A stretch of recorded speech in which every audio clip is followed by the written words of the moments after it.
Bonjour, je vais demander aux membres du think tank qui ont accepté de venir à la tribune de monter à la tribune. Vous verrez, ils sont nombreux.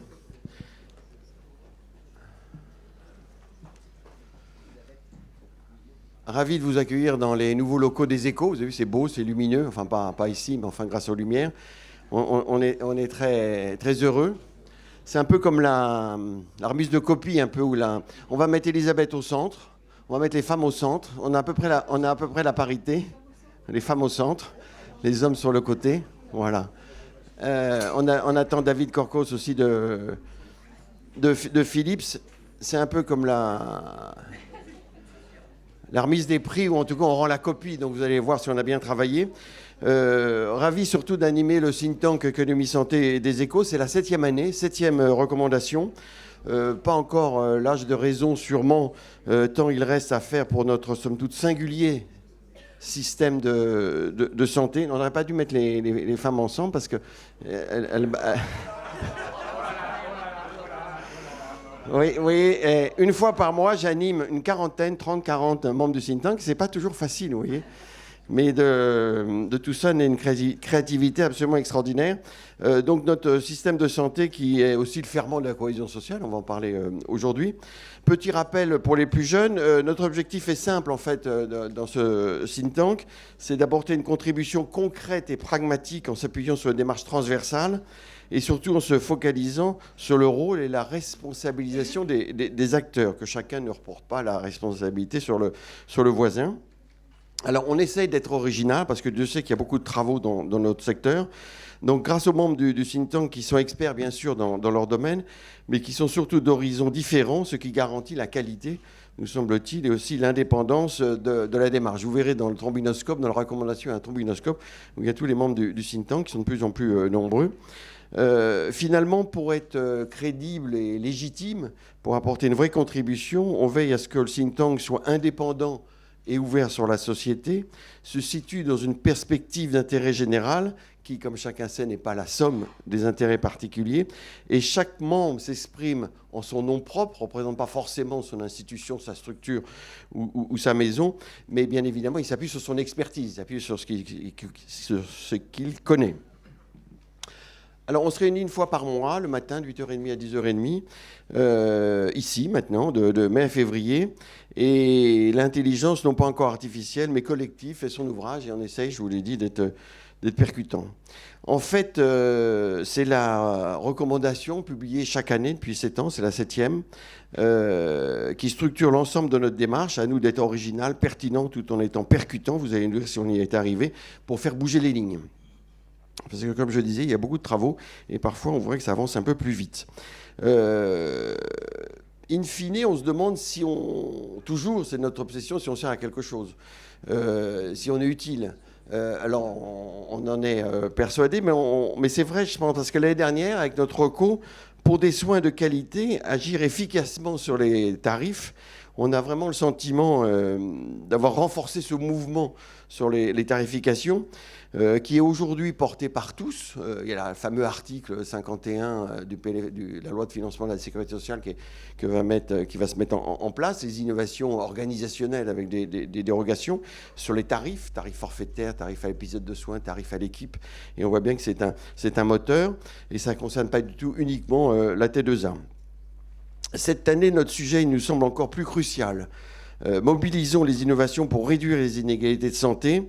C'est assez important aujourd'hui, car le constat est assez simple. Les inégalités de santé sont étonnamment fortes en France au regard des efforts consentis. On dépense pas beaucoup, on dépense une certaine somme. Hein. On est très loin des États-Unis, mais on est dans le trio avec les Pays-Bas et l'Allemagne. Et donc il y a les inégalités qui sont fortes. Et deuxième constat, c'est le formidable mouvement d'innovation en tout genre risque de les aggraver, ces inégalités.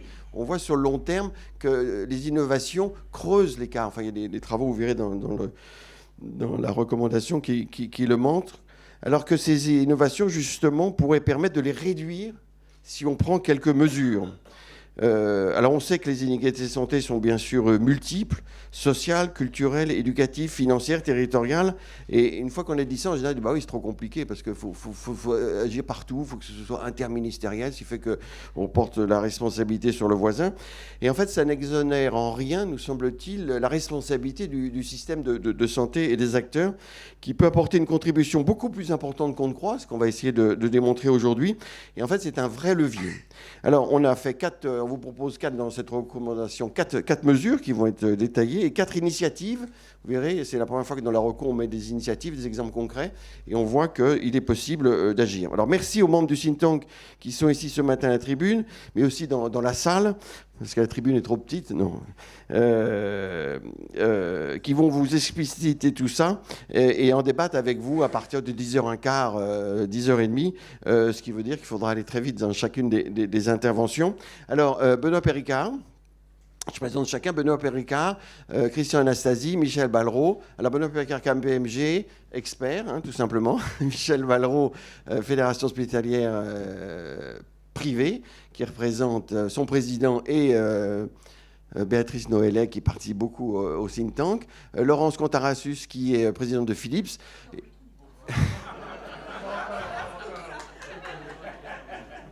C'est pas fait encore? Bon. Vous n'étiez pas arrivé, donc j'essaye d'en profiter, mais de Medtronic.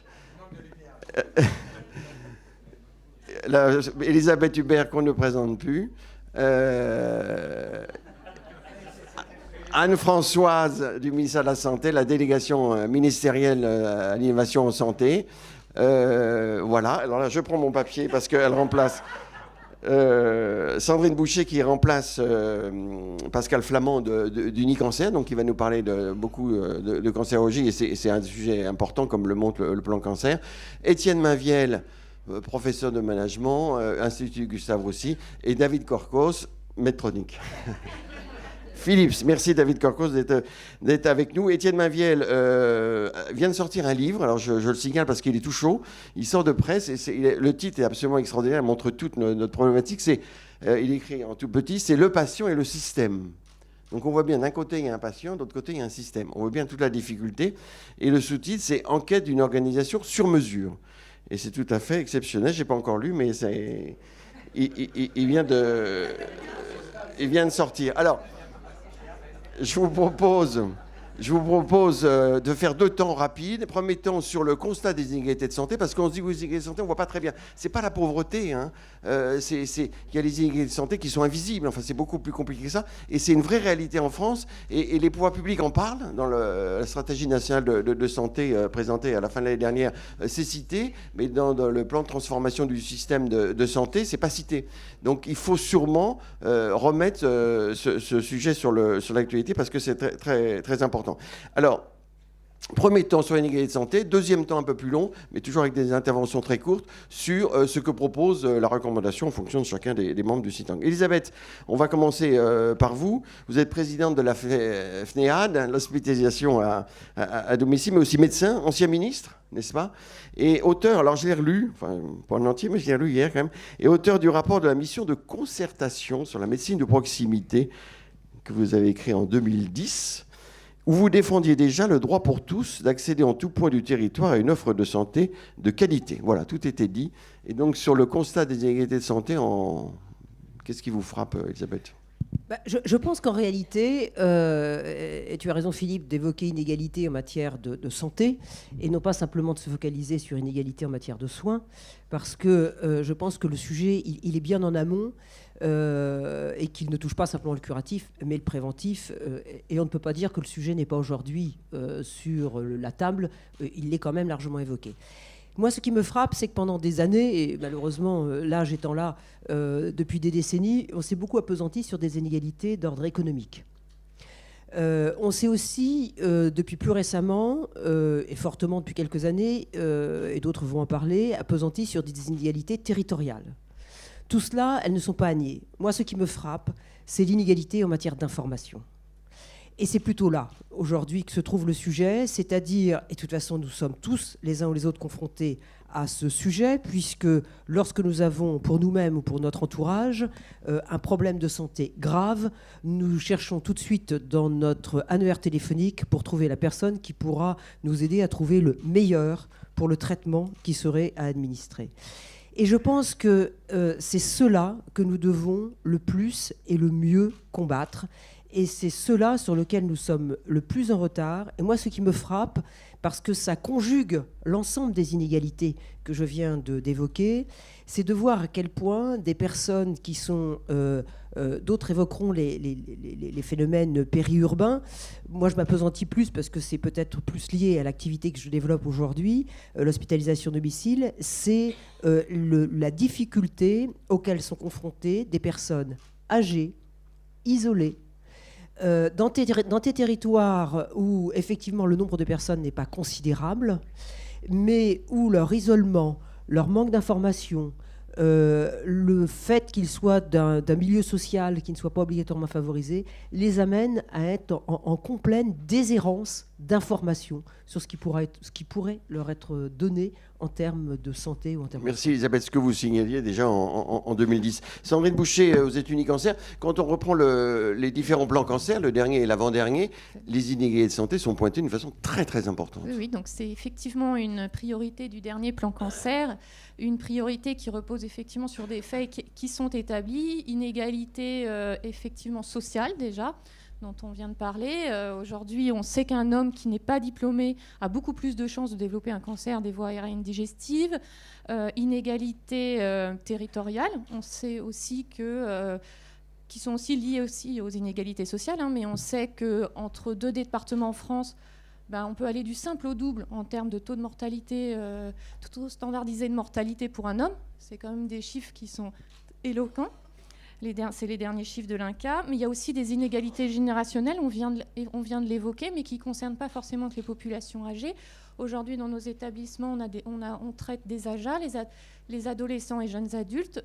Eux ont des problèmes aussi d'inégalité, puisque l'accès aux progrès thérapeutiques et aux dernières molécules est limité pour ces populations-là.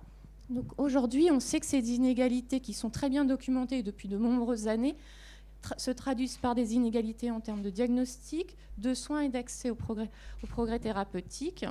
Ça fait beaucoup. Ça fait beaucoup, tout à fait. Et je dirais que toutes ces inégalités sont aujourd'hui encore plus exacerbées par la tension budgétaire, puisque quand même, l'accès à l'innovation est quand même très tributaire du financement.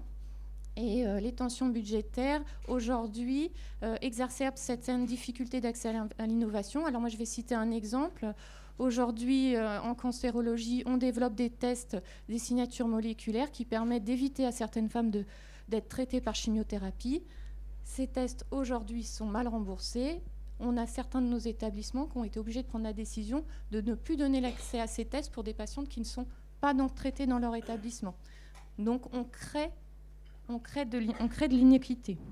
Donc je dirais que c'est aujourd'hui effectivement inéquité, innovation et financement.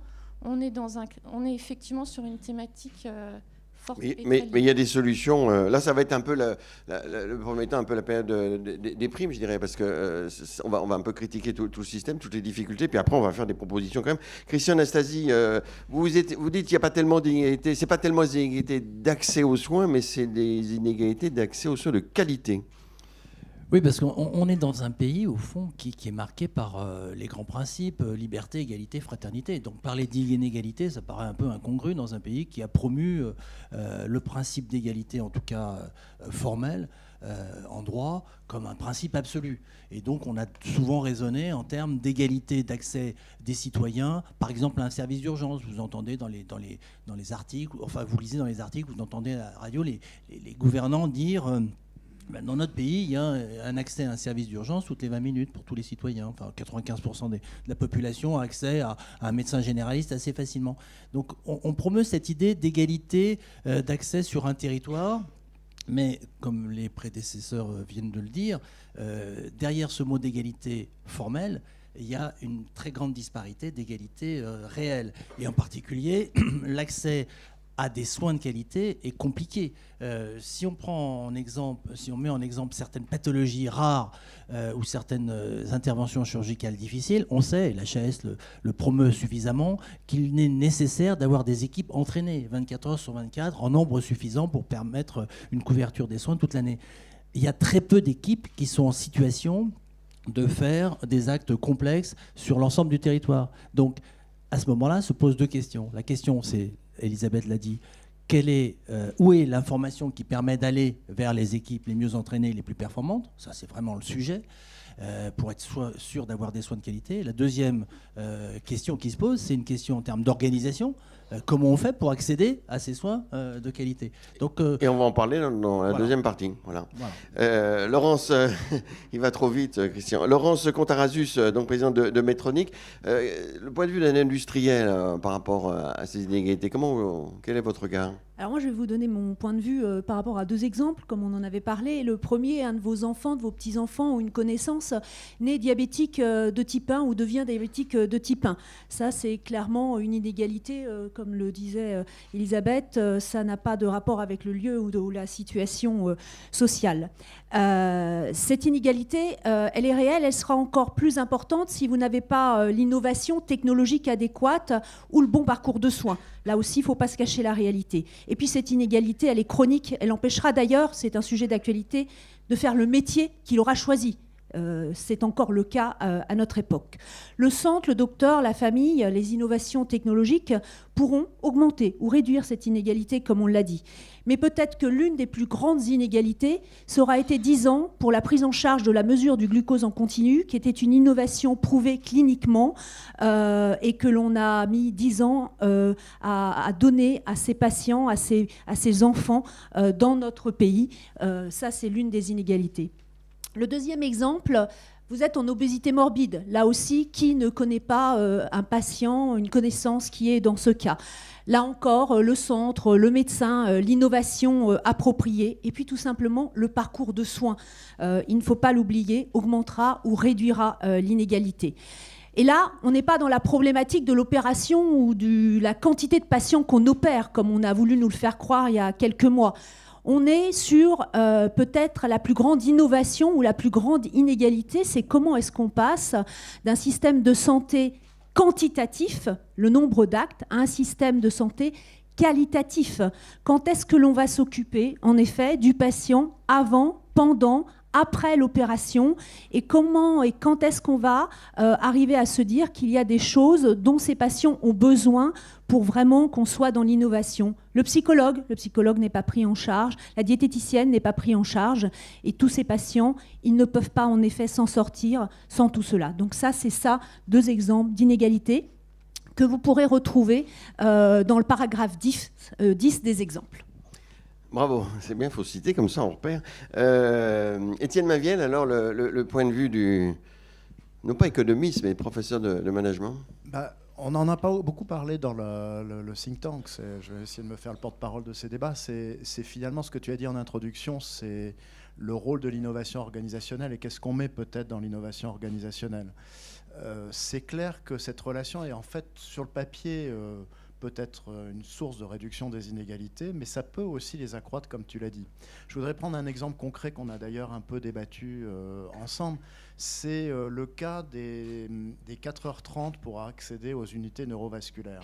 Si on prend ce segment, au fond, l'unité neurovasculaire est une innovation organisationnelle dans notre pays qui a apporté quelque chose. Mais on peut regarder, nous on a fait pas mal de travaux, sur l'unité par exemple, sur l'aspect territorial géographique. Ce qu'on a montré, c'est que évidemment l'accès à l'UNV n'est pas du tout la même en région parisienne que dans des zones rurales montagnardes. Nous on a travaillé dans le fin fond du Béarn. Le problème pour les premiers symptômes pour l'accès à l'UNV, c'est le partage de l'hélicoptère, surtout en zone de pèlerinage à Lourdes, qui en fait se partage avec les risques des pèlerins. Et donc ça peut tenir du miracle parfois d'avoir l'hélicoptère mobilisé. Ça tombe bien. Voilà.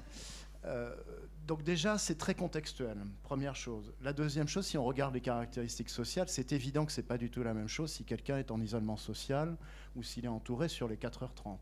Le troisième point, c'est sur ce que disait Christian très justement, sur la qualité même de l'organisation dans les 4h30.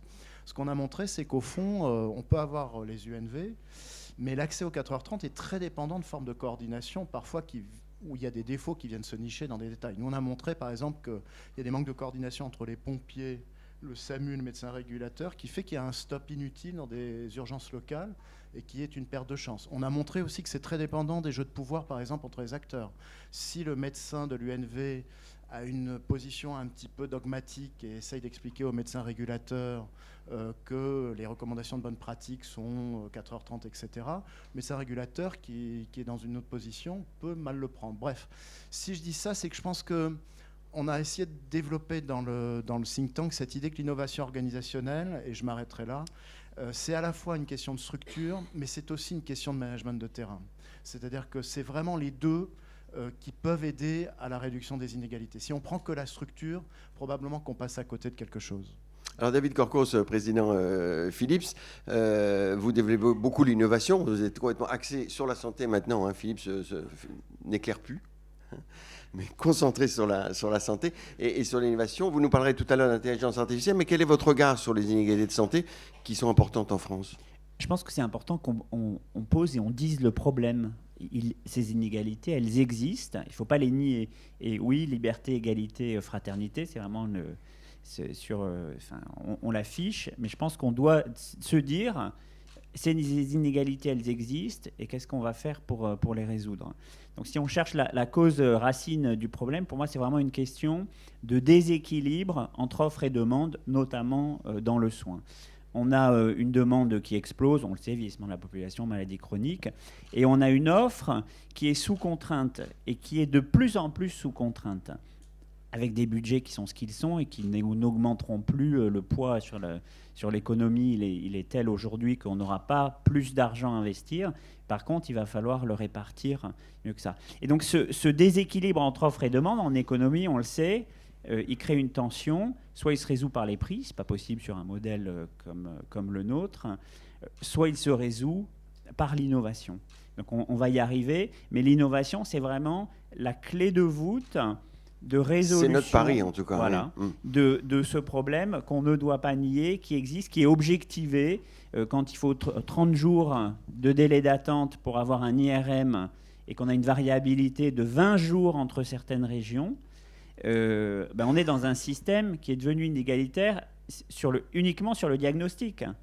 Donc après le diagnostic, il faut traiter le problème.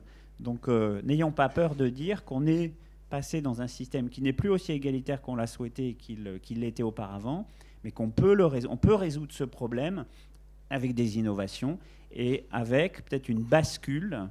Et une bonne allocation de ressources. D'allocation de ressources. Et je m'arrête là. Michel Ballereau, vous êtes donc le délégué général de la FHP. J'ai dit tout de suite que la FHF est aussi représentée au sein du think tank. C'était Cédric Arcos, mais entre-temps, il a quitté la FHF et il se retrouve à l'Île-de-France. Donc peut-être que l'année prochaine, sûrement, on aura un représentant de la région Île-de-France au sein du think tank. Michel Ballereau, donc. Je n'ai pas pris contact avec Cédric pour pouvoir faire le porte-parole des deux, mais... Non, mais on vous attend uniquement sur la FHP. Merci. Tout à l'heure, tu as dit le retour de think tank. Juste un truisme. Absolument. Juste une évidence qui est sous-jacente à tout ce qui a été exprimé dans les retours, c'est que l'objectif n'est pas de réduire les inégalités, mais de le réduire en augmentant la qualité et l'accès vers le haut. C'est évident, mais c'est peut-être encore mieux en l'ayant dit une fois. Deuxième, c'est que les points essentiels ont été dits. Donc, quand on est né à la fin, ça vaut la peine de noter juste quelques mots. Connaissance de ce qui existe, la qualité prouvée partout, une organisation qui permet de réduire les inégalités d'utilisation d'un système et en fait un accès à l'innovation qui est inégal aussi parce que dans le constat, et pour prendre la suite, il y a des choses qui sont juste pas acceptables. Ça fait des années qu'on a tous les mécanismes d'accès à l'innovation pour ce qui est l'antibiogramme de la cancérologie, c'est-à-dire les tests de biologie moléculaire qui sont RIHN, registre des innovations hors nomenclature. C'est juste absolument incompréhensible dans un pays normalement développé.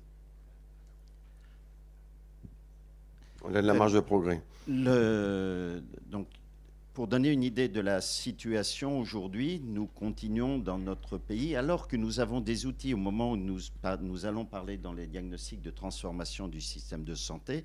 Il y a un bon nombre d'outils que nous n'avons pas mis ou pour lesquels nous manquons parfois un peu de courage pour les mettre en œuvre, mais ils existent, sans augmentation de coûts, voire en diminuant les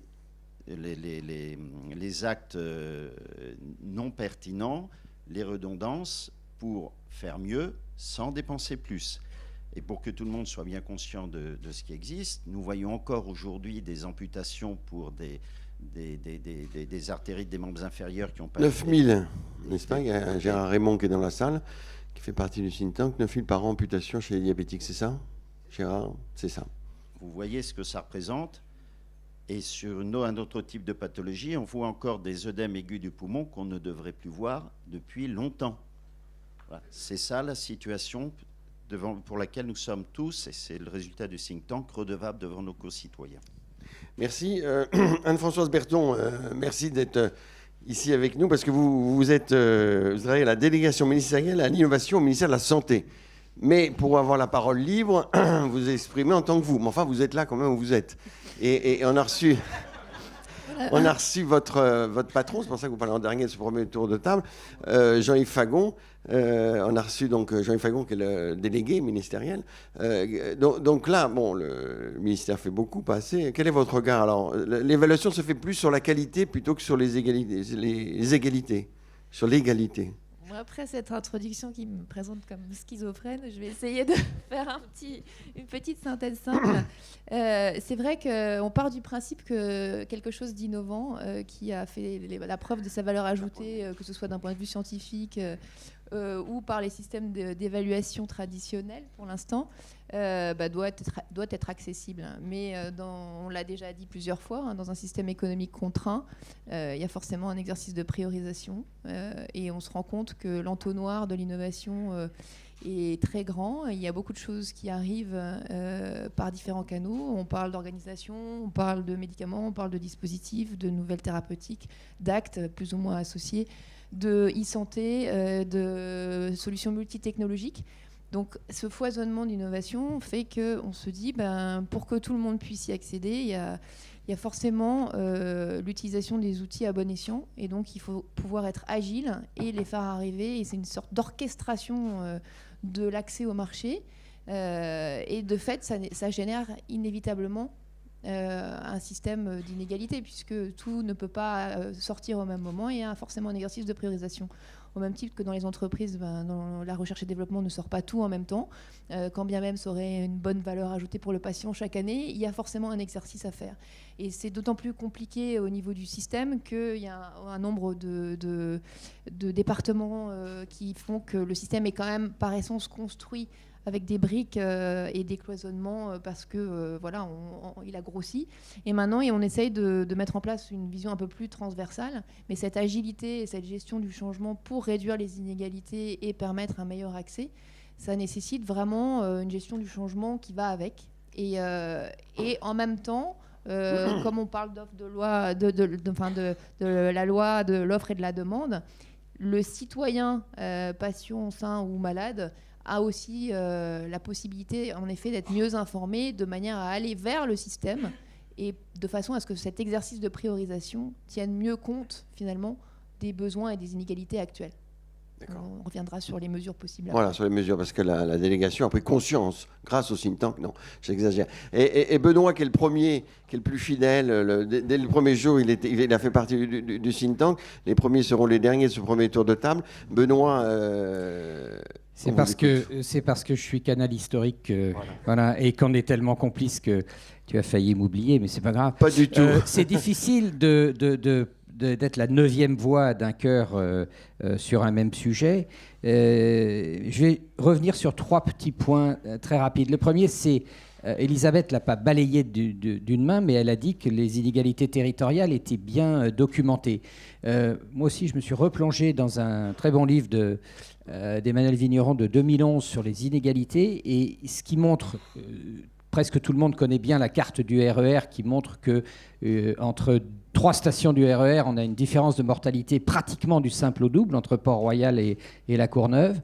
Il faut revenir là-dessus, mais c'est surtout, il montre l'extraordinaire mitage en quelque sorte des inégalités. Et que j'ai entendu parler tout à l'heure de départements, de régions, mais c'est souvent à l'intérieur même d'un même territoire que les inégalités sont très disparates et très hétérogènes.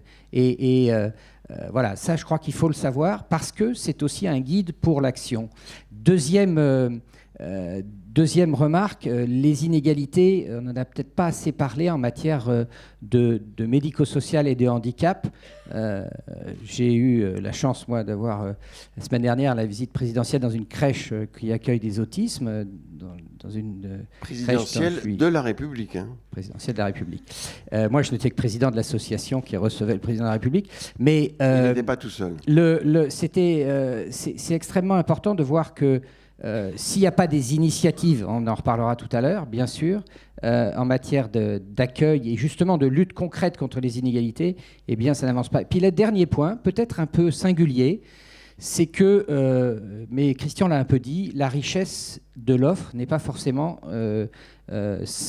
égale à la lutte contre les inégalités. Et je vois, pour ma part, pour beaucoup, être ce que Elisabeth disait, c'est-à-dire être un peu au carrefour ou à la tour de contrôle pour essayer d'orienter des gens dans le système de santé, eh bien, c'est parfois beaucoup plus simple de le faire dans des villes moyennes ou dans des villes de province où il y a une bonne qualité de l'offre que, par exemple, en région parisienne, où l'excès d'offres, parfois, est une source de complexité tout à fait importante et n'est pas une aide à la régulation. Donc, dans un système, je suis d'accord pour qu'il y a des inégalités qui sont liées au non-accès à certains soins ou à certains diagnostics, mais par ailleurs, quelquefois, l'excès d'offres n'est pas non plus, et peut-être aussi une source d'inégalité.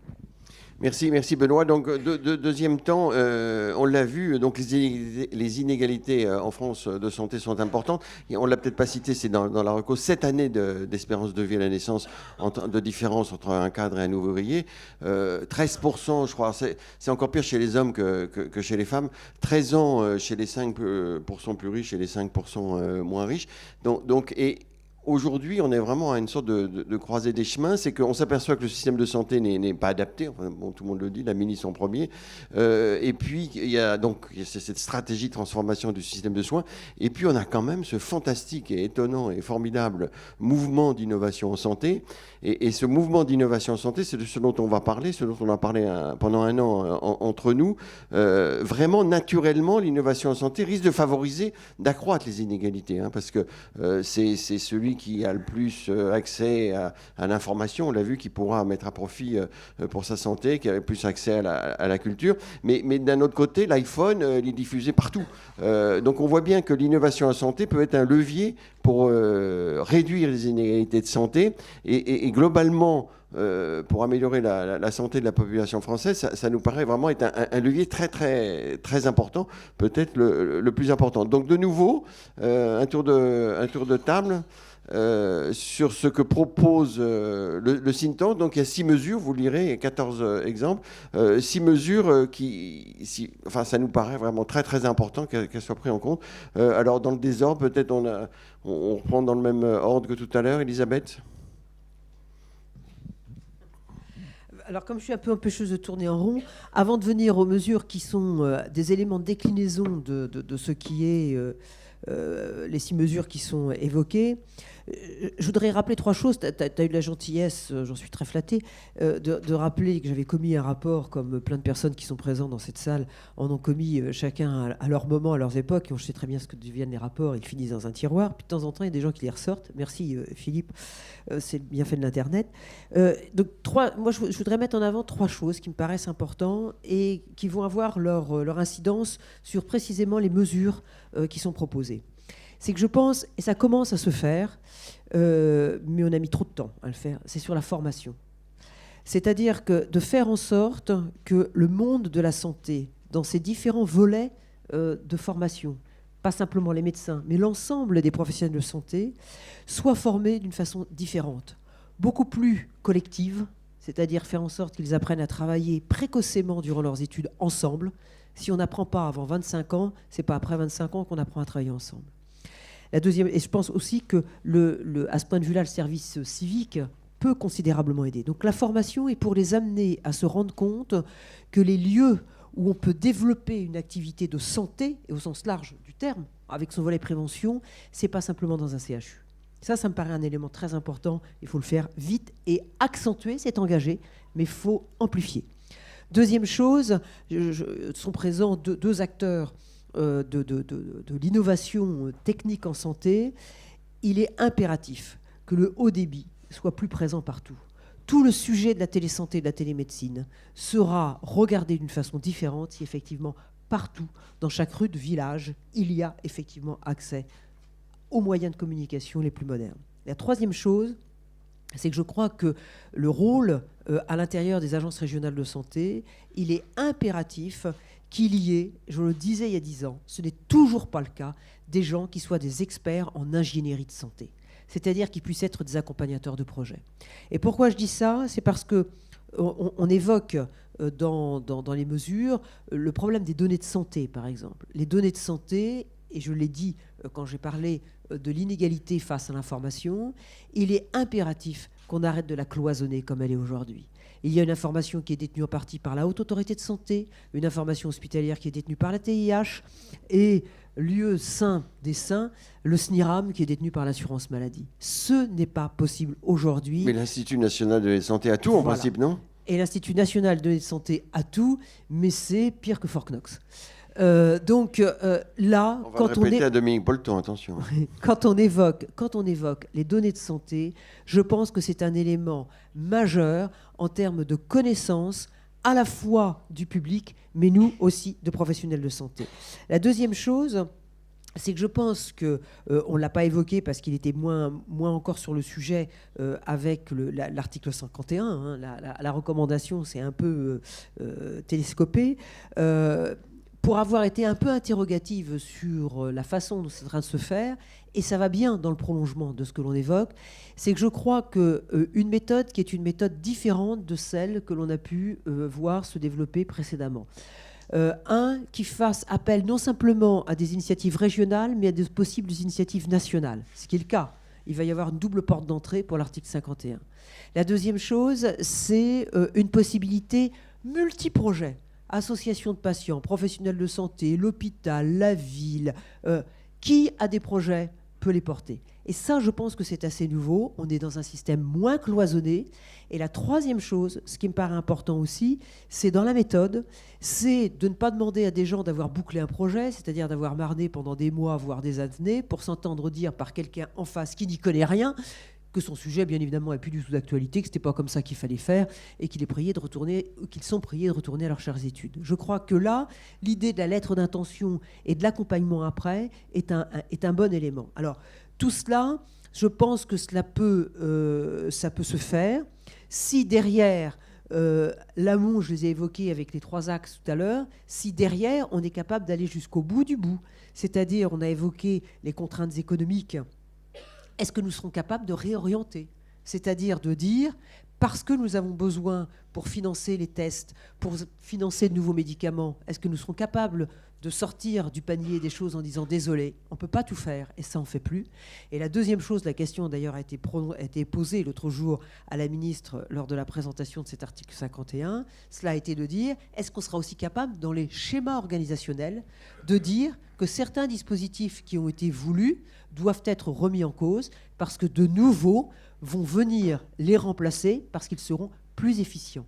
Et ça, cette capacité d'évaluation, cette capacité de dire à des acteurs, vous avez fait à un moment donné, mais ce n'est plus vous qui allez être porteur de projet parce que les résultats ne sont pas là, je ne sais pas si on aura le courage d'aller jusque-là. Alors tout le monde connaît l'article 51. Hein, c'est l'innovation organisationnelle avec délégation, c'est la loi de financement de la sécurité sociale. C'est dérogation, voilà. Dérogation, voilà. Et c'est géré par Natacha Lemaire, ministère de la Santé. Et l'assurance maladie est très impliquée. Et qui ? Et les ARS pour les projets régionaux. Sandrine Boucher, donc en cancérologie, on l'a dit, il y a matière à amélioration. Aussi, ce que vous dites, c'est ce qui concerne l'hétérogénéité des pratiques. Tout à fait. Donc, effectivement, l'enjeu en cancérologie, c'est de réduire ces hétérogénéités pratiques et de type de prise en charge des patients, et aussi de permettre l'accès aux centres d'expertise. Donc, il y a ces deux sujets-là. L'enjeu, c'est donc l'accès aux équipements les plus performants, aux traitements de pointe, aux experts, ne soit pas réservé à quelques happy-few. C'est ça. Voilà, donc un système d'information, comme on le dit dans la reco. Il y a deux actions possibles pour permettre plus facilement cet accès et réduire ces inégalités à l'accès, à la performance, à l'expertise, aux équipements les plus performants. Je suis d'accord qu'il y a un premier enjeu qui est effectivement l'accès à l'information, que ça soit ce qui existe en termes de référentiels, de protocoles standards, mais aussi d'indicateurs de résultats, connaître quelles sont les dernières techniques innovantes, connaître quelles sont les dernières molécules, connaître quels sont les essais en cours. Aujourd'hui, un patient n'a pas accès à toutes ces informations-là, et donc il n'a pas un choix éclairé quand il prend une décision d'aller se faire prendre en charge en tel ou tel endroit. Le deuxième axe de travail, c'est un champ qui est ouvert aujourd'hui, sur lequel on attend beaucoup, qui est la réforme du régime des autorisations. On attend beaucoup sur l'augmentation des seuils, parce qu'aujourd'hui, en cancérologie, les seuils qui sont existants sont remarquablement faibles. C'est-à-dire que 30 chirurgies du cancer du sein par an, ça fait quand même moins d'une fois par semaine. Bon. C'est un premier pas, voilà, mais ça c'est très important. Des enjeux. Pourquoi on ne progresse pas, à votre avis? On espère beaucoup qu'on va progresser rapidement dans les mois à venir. D'accord. Donc ça, c'est le premier sujet. Grâce à la recommandation, bien sûr. Grâce à la réforme du régime des et grâce à la recommandation, tout à fait. Tout à fait. Deuxième point sur le régime d'autorisation, nous, on soutient fortement la gradation des soins. Aujourd'hui, ce n'est pas normal qu'une femme qui a un cancer de l'ovaire se fasse opérer dans un établissement qui a pris en charge moins de 20 chirurgies du cancer dans l'année. Aujourd'hui, c'est quand même 2 tiers des femmes. Bon. On le sait depuis longtemps.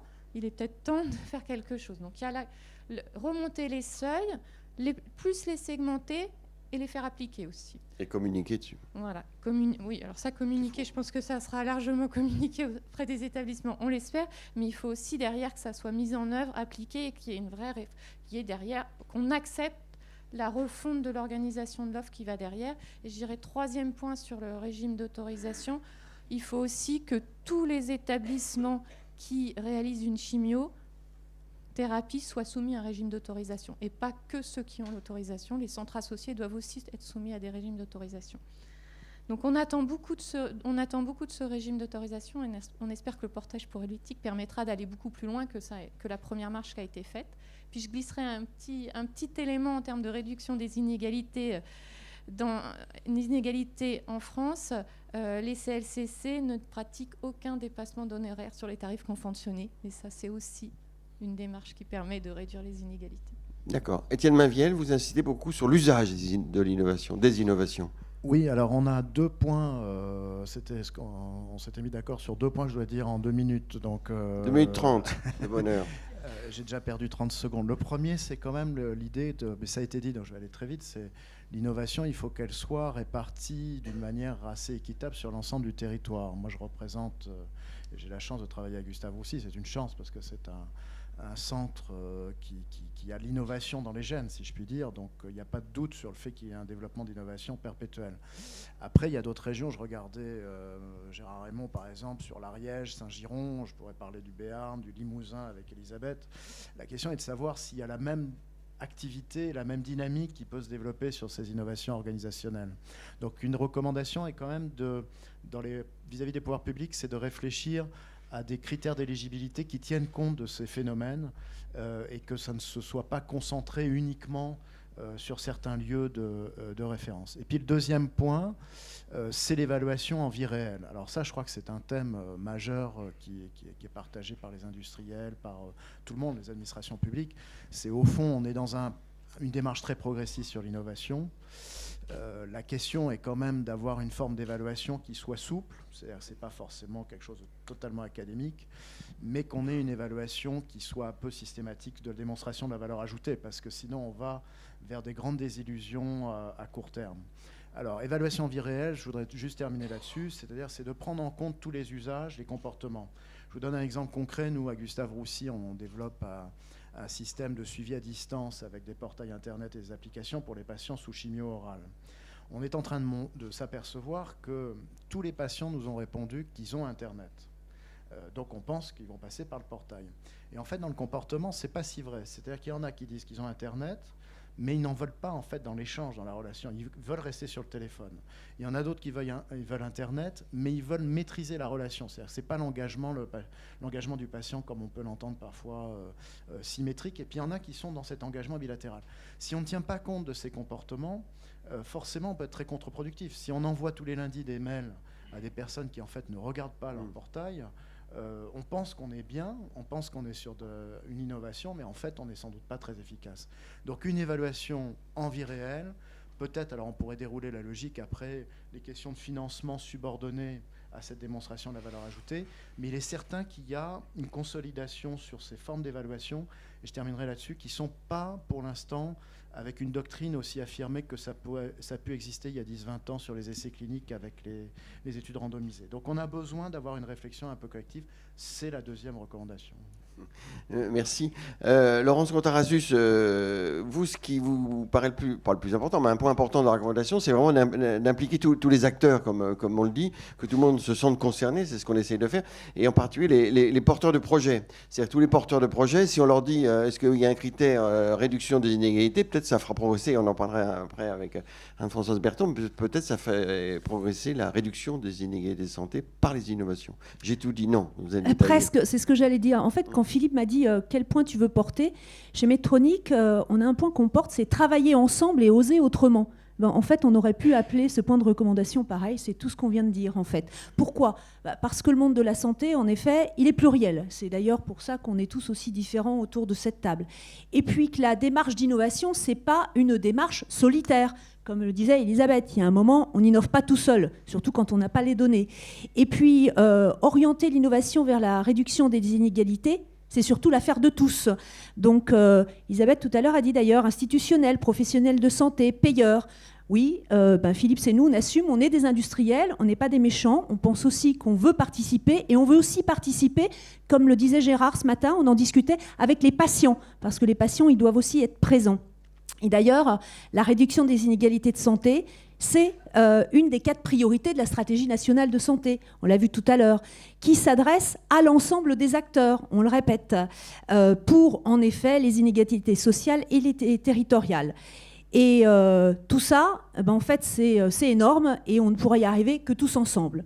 Il nous est donc apparu en effet important, comme tu le disais, que l'ensemble des porteurs de projets, qu'ils soient publics ou privés, contribuent à répondre à cette priorité des inégalités de santé. Et ça doit se faire dans une démarche qui va être absolument vertueuse.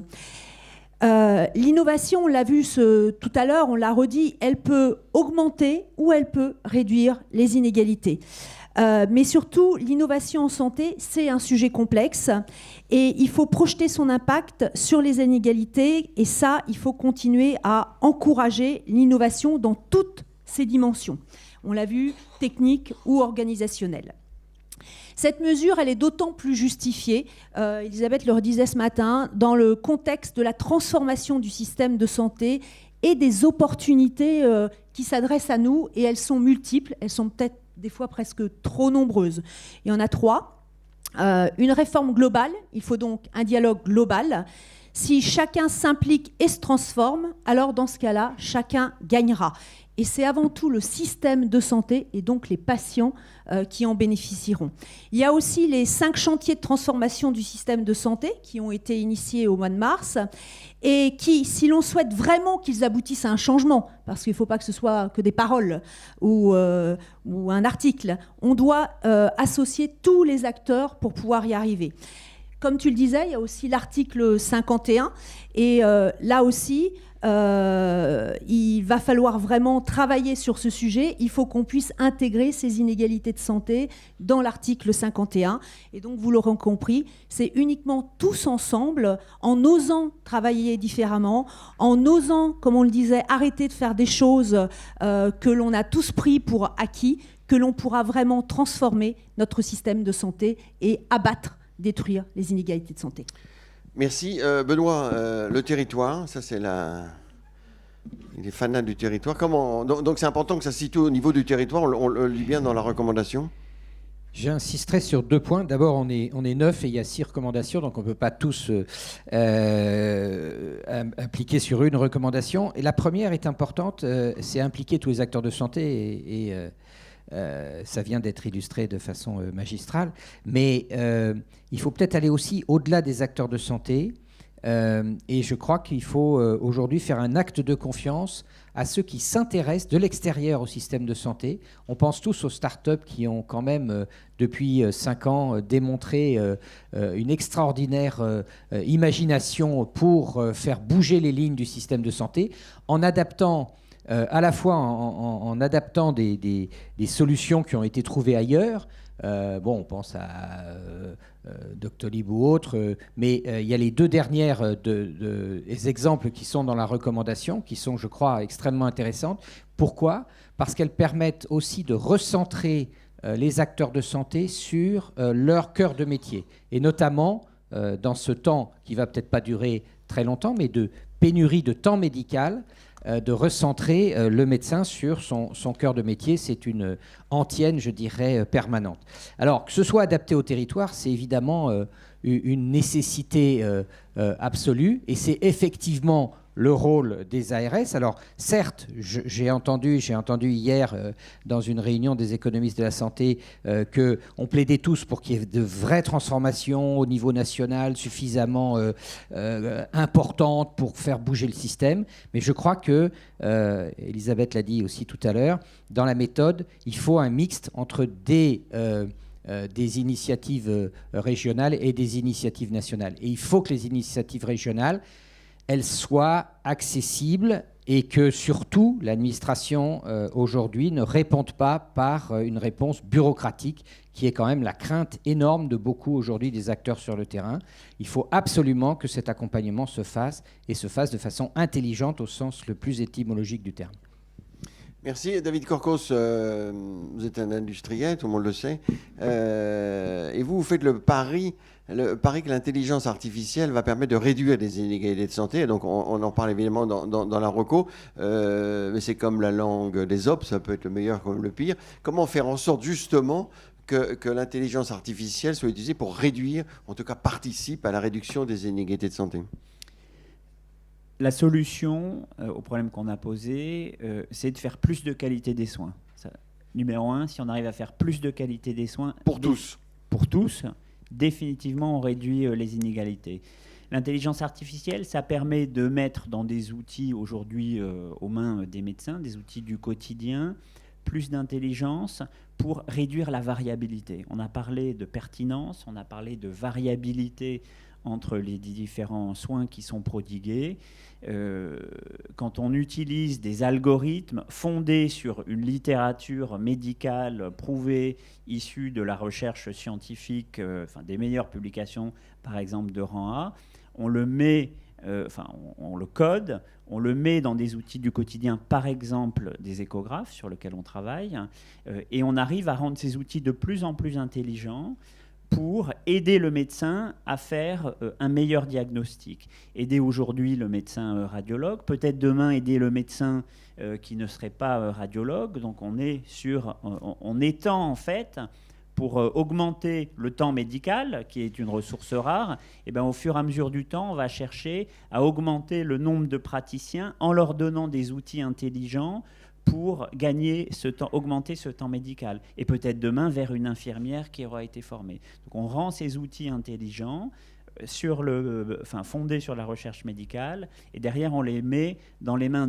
d'un peu plus de professionnels de santé, et du coup on augmente ce temps médical, parce que sinon on n'arrive pas à résoudre le problème qu'on a énoncé. Donc ça c'est une première piste, on investit beaucoup là-dedans, 1 milliard d'euros tous les ans dans les logiciels chez Philips, sur 1,8 milliard en R&D, et on vient d'annoncer l'ouverture d'un centre de R&D, d'expertise mondiale en intelligence artificielle à Paris, à la suite des annonces du président de la République. Donc ça, c'est la première piste. On essaye de réduire la variabilité des soins. Deuxième exemple, dans l'anapath. L'anapath, c'est une discipline très peu connue, et pourtant elle est essentielle dans le traitement du cancer, parce que c'est vraiment une étape indispensable. On a inventé des outils qui permettent de scanner des lames et derrière de faire tourner des algorithmes qui comparent en fait les tumeurs à des banques tumorales.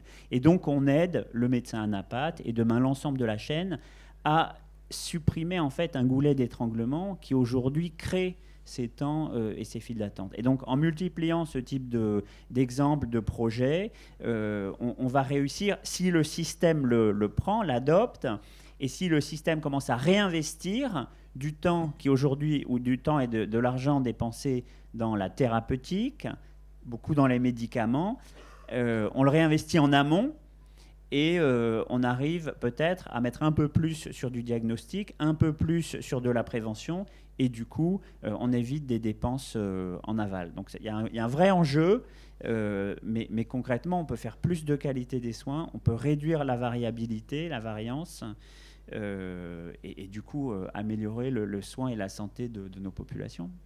Merci Christian Anastasie. Ce qui est important, c'est les systèmes d'information et in fine, c'est que tout le monde ait accès à des soins de qualité. Il faut gérer la distance, il faut gérer le temps. Comment, au cœur connaissez bien ça, comment faire encore en fait que le système d'information atteigne tout le monde, permette à tout le monde d'atteindre des soins de qualité? Oui, ce qui est... Parce qu'on dit qu'il faut développer le système d'information, mais on le met dans la reco, bon, c'est pas simple. Non, c'est pas très simple. Il y a un chapitre dans la recommandation qui s'appelle « Saisir l'opportunité des innovations ». Je trouve que c'est intéressant de saisir cette opportunité parce que ça permet de supprimer un certain nombre de clivages ou de schémas de raisonnement habituels.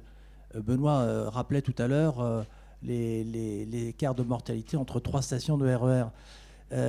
J'avais envie de réagir quand il disait ça. Qu'en penserait un Australien? L'Australie, c'est grand comme, pour ceux qui ne le savent pas, c'est grand comme l'Europe, à peu près. Il y a 25 millions d'habitants. Pourtant, le taux de mortalité et de morbidité en Australie est équivalent à celui des pays les plus développés du monde. Donc, on voit bien par là que l'innovation, ça nous permet de franchir, de transgresser un certain nombre de réflexes habituels, celui de la France et celui du territoire et de l'égalité des citoyens sur un territoire avec un temps d'accès limité pour chaque citoyen. Il faut sortir un peu de ça et justement l'intérêt de la recommandation, et je prendrai 3 exemples, l'intérêt de la recommandation, c'est que ça nous permet de sortir de ce cadre, l'intérêt des innovations, ça permet de sortir de ce cadre sur 3 sujets qui sont importants pour les patients. On l'a dit, il y a le sujet de l'information. En quoi l'innovation permet-elle d'améliorer l'information? Le bon traitement, le bon soin, c'est du temps médical et soignant disponible et en volume suffisant.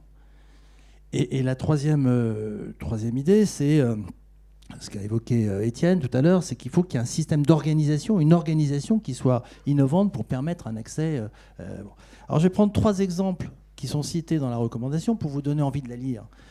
Cette recommandation jusqu'au bout, parce qu'on reçoit des documents, puis on les classe dans sa chemise, puis après on ne les lit pas. Mais je vais vous donner envie de le lire. Concernant l'accès à l'information en continu, je vous renvoie à MoveCare, à page 22. Vous verrez cette innovation qui est très très intéressante parce qu'elle permet un accès à l'information en continu et on voit bien que c'est un facteur de réduction des pertes de chance pour les patients atteints de pathologies graves.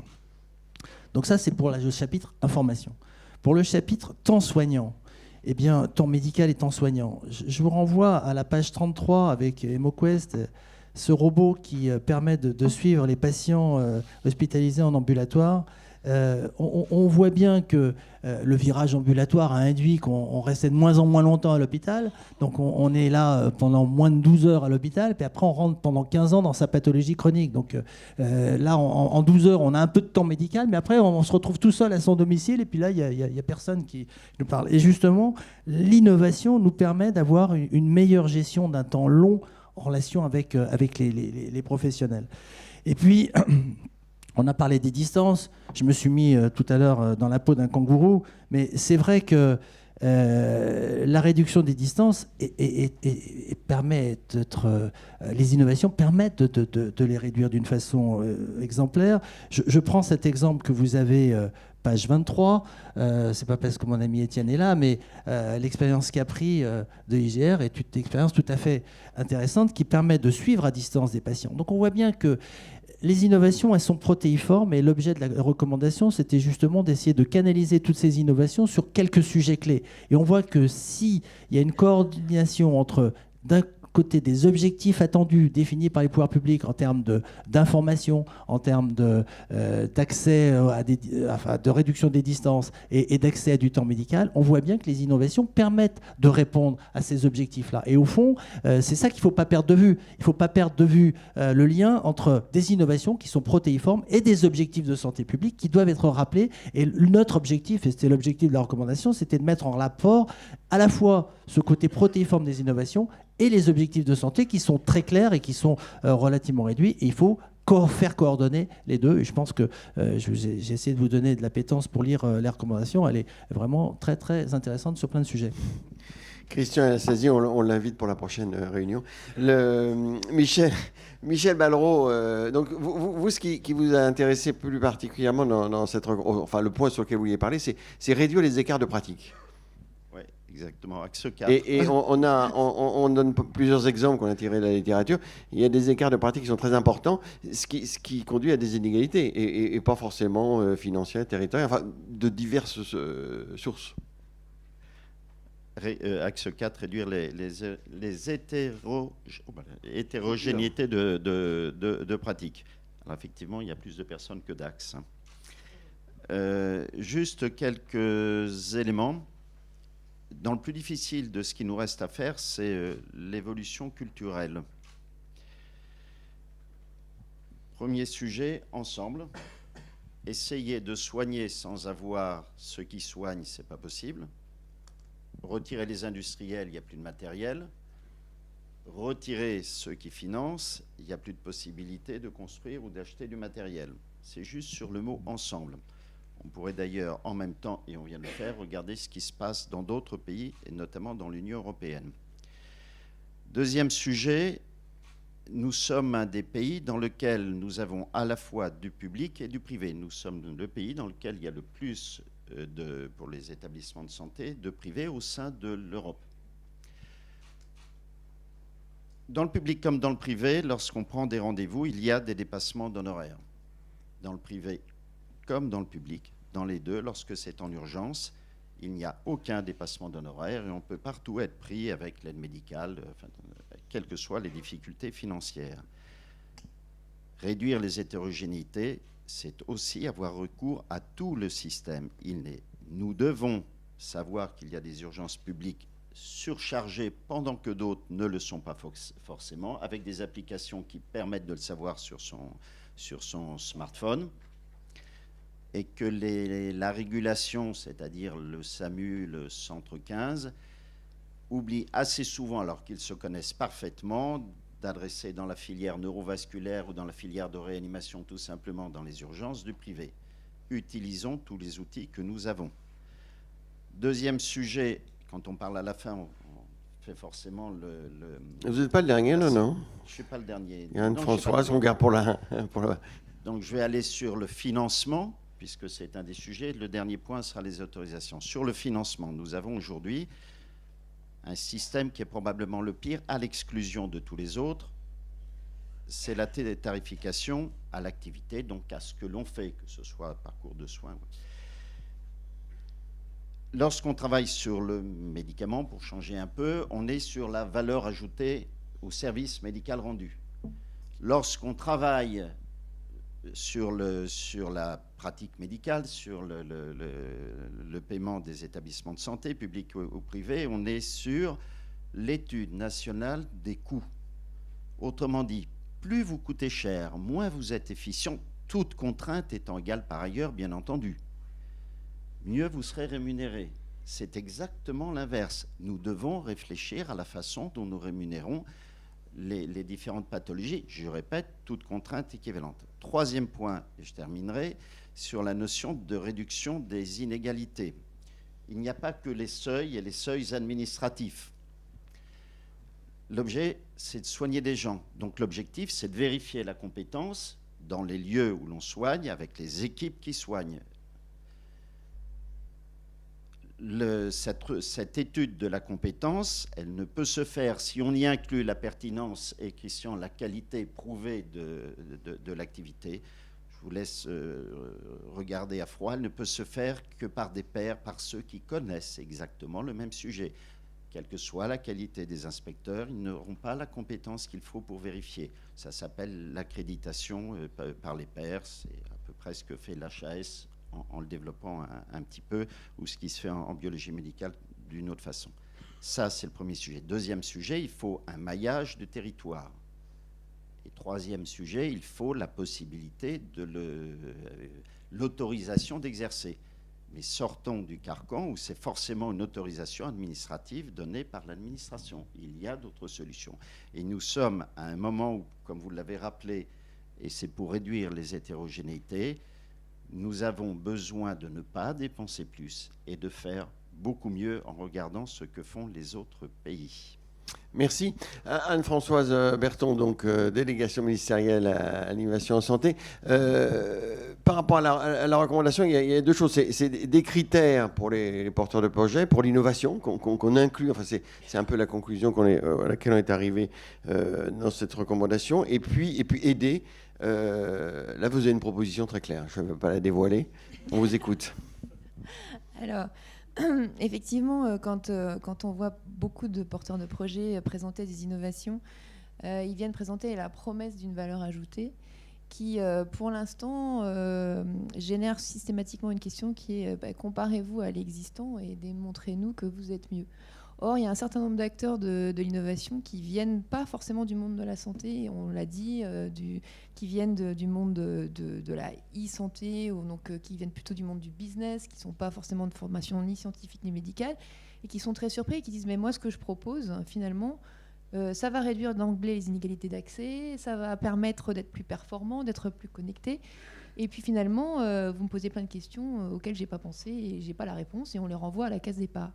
Donc ça veut dire que dans la manière dont on priorise les projets, encore une fois, dans la gestion des projets et de l'accès des innovations au marché, on peut imaginer que le critère de documentation de la promesse de valeur sur l'action sur les inégalités soit documenté a priori. C'est-à-dire qu'au moment où on monte un projet, on dit, voilà, moi je pense que ça ne fera rien, ou au contraire ça aidera, ou alors mon projet a été conçu spécifiquement pour ça. On en a quelques-uns qui viennent dans l'optique réellement de réduire la fracture inégalitaire sur tel ou tel sujet. C'est pas la majorité. Deuxième point, c'est que dans le système d'évaluation actuel, on ne regarde pas ces choses-là et on part du principe qu'une fois qu'on est rentré dans le circuit, on va sortir à un moment donné. Et puis qu'une fois qu'on est dedans, on y restera le plus longtemps possible. Or, pour qu'il y ait finalement un pipeline d'innovation, il faut bien qu'à un moment donné, on considère que quelque chose n'est plus innovant, que ça sorte, que ça laisse de la place et des financements pour d'autres choses. Donc il y a besoin de mesurer de façon plus régulière, avec des jalons, l'impact en vie réelle, l'impact sur les inégalités, et de pouvoir dire, mais écoutez, finalement, on fait fausse route, ou on réoriente, ou on fusionne 4 initiatives similaires qui sont dans 4 territoires différents et qui auraient vocation à être synergiques. Donc il y a une manière d'être agile de façon collective, donc dans une approche multidisciplinaire et anticiper des impacts. Donc ça veut dire travailler de façon décloisonnée, et ça veut dire aussi anticiper le changement, et en particulier sur les pratiques et sur ceux qui, de façon historique, utilisent ce qu'on leur a dit d'utiliser à une certaine époque, qui était la référence de l'innovation. Et si la nouvelle innovation qui arrive va changer leur rémunération, parce qu'in fine, finalement, c'est le nerf de la guerre, si on vous propose quelque chose qui va permettre d'être plus performant et moins inégalitaire, mais que le professionnel, il a tout à perdre à mettre ça en place, il ne le fera pas, et c'est normal et c'est humain. Donc il faut aussi anticiper comment on va pouvoir mettre en place des changements de pratiques pour que certains actes en remplacent d'autres, pour que certains produits en remplacent d'autres. Donc c'est vraiment, il y a tout un système que les anglo-saxons appellent le trade-off, qu'il faudrait anticiper dès le début avec les industriels. Et enfin, effectivement, on parlait de l'information, donc de la demande, la demande vient aussi du citoyen, qui peut être acteur et qui peut dire, écoutez, moi, c'est pas forcément si c'est innovant, c'est pas forcément super cher et donc mis à disposition gracieusement par un système pour moi. J'ai mon mot à dire, je peux peut-être m'acheter 2-3 choses dans le système. Donc dans le financement agile aussi, le rôle du citoyen à prendre en compte. Et pour ça, il faut qu'il soit éclairé. Donc c'est vrai qu'il y a eu en janvier les Journées nationales de l'innovation en santé qui ont été organisées à la Villette, à la Cité des Sciences. L'objectif, c'était qu'il y ait des ateliers pour former des scolaires, les étudiants à l'approche interdisciplinaire des métiers de la santé et de l'innovation au sens large, pour que les citoyens, les familles voient qu'il existait tout un tas de choses extraordinaires ou moins extraordinaires dont ils n'avaient pas forcément connaissance, que ce soit de la greffe du microbiote ou du pied bionique ou des choses comme ça.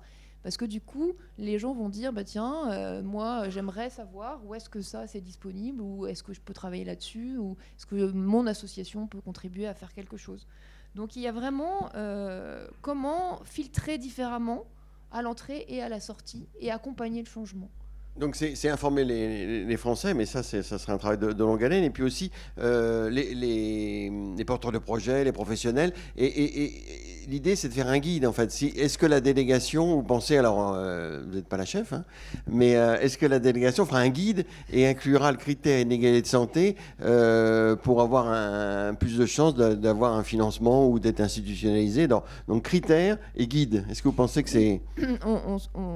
La nécessité de guider les porteurs de projets a conduit justement à créer ce guichet qu'on a appelé le portail d'accueil des projets innovants à la délégation. Et de fait, on se rend compte qu'il y a énormément de questionnements sur à la fois les outils existants, aussi bien les outils qui existent dans le système, les outils publics, les outils privés, les critères d'entrée, les critères d'accompagnement, les outils financiers, donc tous les systèmes de financement qui existent aussi bien au ministère que dans le privé. Donc vous rajoutez un critère inégalité de santé dans les critères. Donc l'idée, ça serait d'avoir une sorte de guide du porteur du projet, effectivement. Pas une Bible qu'on va mettre sur une étagère parce que ça serait impossible. Vous pouvez le mettre sur Internet, c'est pas mal. Mais voilà, quelque chose qui permette d'orienter et finalement voilà, c'est ça, d'orienter, de catalyser un petit peu les rencontres au moment opportun et en effet de s'autoriser à documenter des critères différents. Aussi bien sur les inégalités que dans l'évaluation vie réelle de demain. On réfléchit aussi à comment évaluer des choses qui n'étaient pas forcément évaluées avant, les solutions multitechnologiques, pluridisciplinaires. Voilà. Donc effectivement, le guide, c'est un de nos projets. Merci. Voilà, donc vous allez voir que dans 10 ans, les inégalités de santé, il y en aura beaucoup moins grâce à l'innovation, grâce à nous. On va vous donner la parole, un quart d'heure, 20 minutes, si vous avez des commentaires, des questions. Il devait y avoir Jean-Paul Ortiz ici, mais il n'y a pas de chaise, donc non, il est en négociation conventionnelle, donc il n'a pas pu venir. Et puis, voilà, donc s'il y en a qui veulent prendre la parole, après oui, on va vous passer la parole, on va vous apporter un micro, s'il y a quelqu'un qui apporte des micros. Il y a une hôtesse là-bas. Là, vous savez que le 12 avril, c'est aujourd'hui, et le 12 avril... non, il n'y a pas... Le 12 avril 1961, c'était le premier vol habité Youri Gagarin. Et on voit bien que cette innovation, quand même, a complètement changé la vie de tous les habitants de cette planète, parce que maintenant, on se promène partout autour du globe. Donc, c'était une innovation formidable. Non, je ne sais pas si ça servait à grand-chose. Monsieur, vous présentez, posez votre question, votre commentaire. Bonjour, donc Christophe Clément Cotuse. On est une petite brochette du Syntec numérique, là. Et la question, donc nous, on est des experts du projet. Donc là, vous avez fait un certain nombre de mesures. Et on pourrait dire, je pense que l'objectif, c'est quand même d'influencer la puissance publique, puisque la santé est un milieu extrêmement régulé. Donc la question, je crois qu'on a prévu X milliards de dépenses. Si on se met en mode projet, on commence par quoi? Parce que là, on a un certain nombre de mesures. Mais si on veut arriver à réduire les inégalités pour 67 millions de Français, c'est quoi le projet? Donc j'ai entendu quand même le haut débit numérique.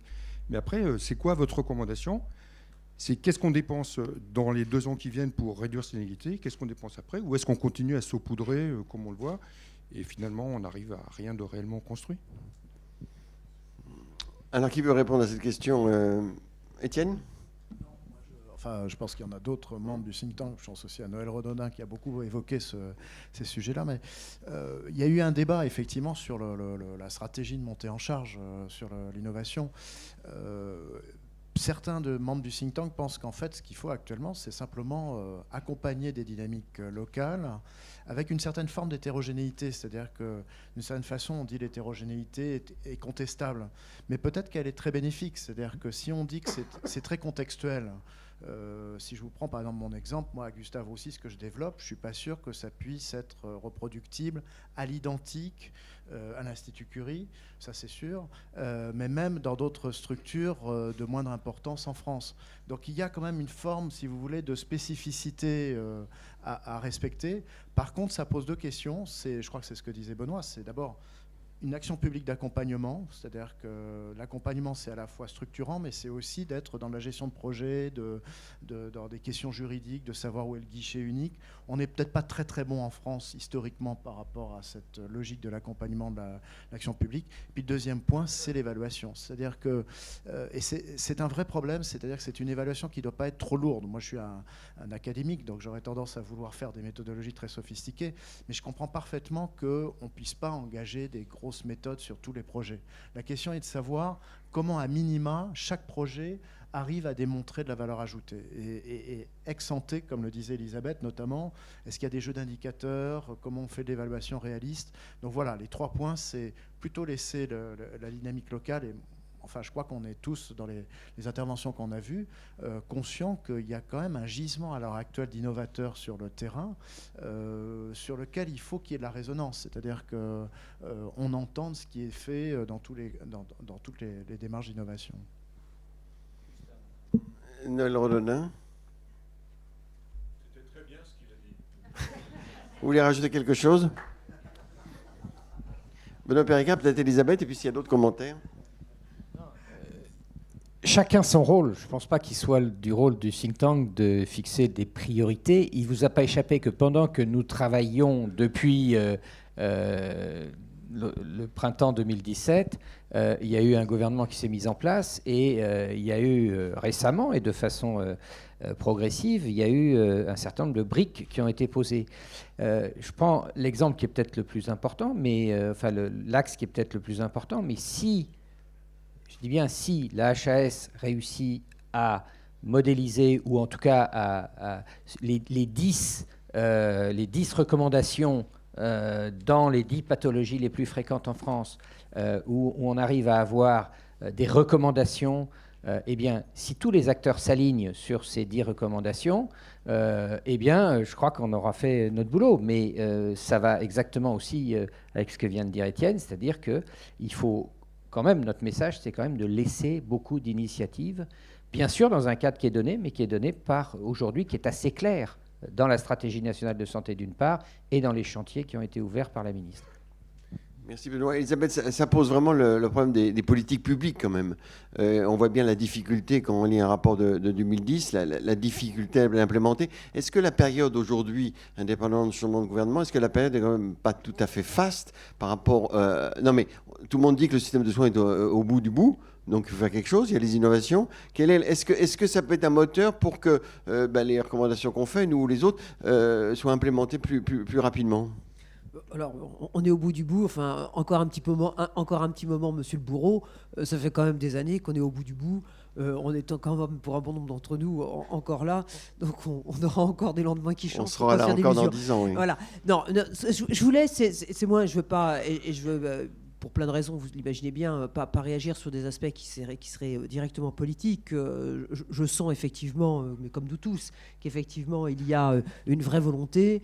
Est-ce que derrière, et ça va arriver à ce que je voulais évoquer, est-ce que ça va amener nous tous qui sommes acteurs à nous mobiliser? C'est quand même aujourd'hui un grand point d'interrogation. Et c'est cela sur lequel je voulais revenir par rapport à votre question.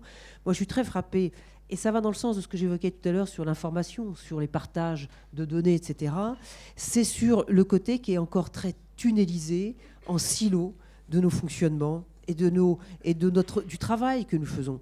Je vais prendre un exemple parce que Étienne, en évoquant ce qui se fait à Gustave Roussy, en disant peut-être que ça peut être fait pareil, mais pas tout à fait pareil, mais ailleurs.